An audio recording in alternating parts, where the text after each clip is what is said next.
Vladimir Putin के रूस के राष्ट्रपति पद का चुनाव जीतने के बाद से यूक्रेन युद्ध खतरनाक होता दिख रहा है। पुतिन ने जीत के बाद अपने पहले संबोधन में पश्चिमी देशों को धमकाते हुए तीसरे विश्व युद्ध की चेतावनी तक दे डाली है।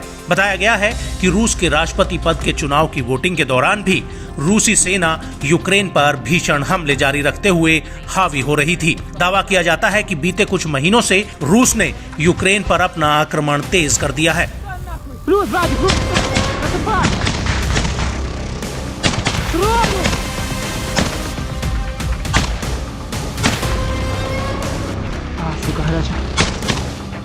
इसी बीच अमेरिकी अखबार वॉशिंगटन पोस्ट ने अमेरिकी अधिकारियों के हवाले से दावा कर यूक्रेन पर सनसनीखेज खुलासा किया है।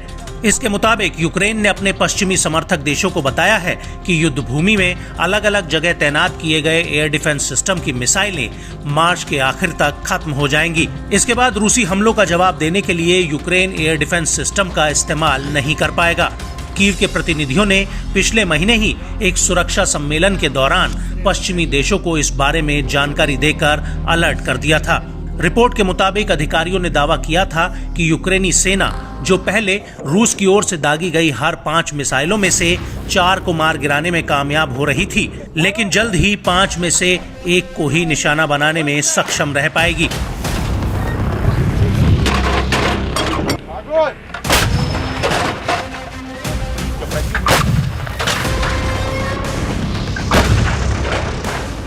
बता दें कि रूस जैसे ताकतवर देश के सामने छोटा सा यूक्रेन सिर्फ और सिर्फ अमेरिका समेत तमाम पश्चिमी देशों की मदद के सहारे अब तक टिक पाया है। हालांकि यूक्रेन का सच्चा साथी बताने वाले पश्चिमी मुल्क अब धीरे धीरे मदद से हाथ खींचते नजर आ रहे हैं, जिसकी वजह से यूक्रेन को लगातार युद्ध मोर्चे पर हार का सामना करना पड़ रहा है। यही वजह है कि अपनी हार नजदीक होते देख ज़ेलेंस्की एक बार फिर पश्चिमी देशों के दौरे कर मदद की गुहार लगाने में जुट गए हैं।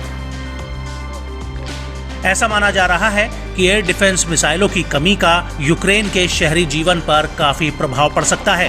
दरअसल रूस यूक्रेन के सैन्य ठिकानों के खिलाफ बड़े पैमाने पर मिसाइल और ड्रोन अभियान चला रहा है, जिसका मुकाबला करने के लिए यूक्रेन के पास एयर डिफेंस सिस्टम का भंडार खत्म हो रहा है। वॉशिंगटन पोस्ट ने अमेरिकी अधिकारियों के हवाले से बताया कि अगर यूक्रेन को अमेरिका से समय रहते ज्यादा से ज्यादा सैन्य मदद नहीं मिलती है तो यूक्रेन युद्ध में हार जाएगा और बड़े पैमाने पर लोगों के हताहत होने की संभावना रहेगी। मालूम हो कि बाइडेन प्रशासन पिछले साल अक्टूबर महीने से यूक्रेन के लिए $60 अरब की अतिरिक्त सहायता देने की कोशिश कर रहा है, मगर उनकी पार्टी अब तक रिपब्लिकन पार्टी को मना नहीं पाई है। गौरतलब है कि मॉस्को ने बार बार चेतावनी भी दी है कि अमेरिका और यूरोपियन यूनियन यूक्रेन को हथियारों की डिलीवरी उसे अपने सैन्य अभियानों के लक्ष्य को प्राप्त करने से नहीं रोक सकती, बल्कि ये केवल लड़ाई को लंबा खींचेगी। इससे रूस और नेटो देशों के बीच सीधे टकराव का खतरा बढ़ सकता है। बता दें कि रूसी रक्षा मंत्री सर्गेई शोइगु ने भी कहा था कि रूसी हमलों का मकसद यूक्रेन की सैन्य क्षमता को कुचलना है। बीते बुधवार को मॉस्को में रक्षा मंत्रालय ने दावा किया था कि यूक्रेन के खार्किव इलाके में रूसी सेना की ओर से अमेरिका द्वारा सप्लाई किए गए पेट्रियट एयर डिफेंस सिस्टम को तबाह कर दिया गया था।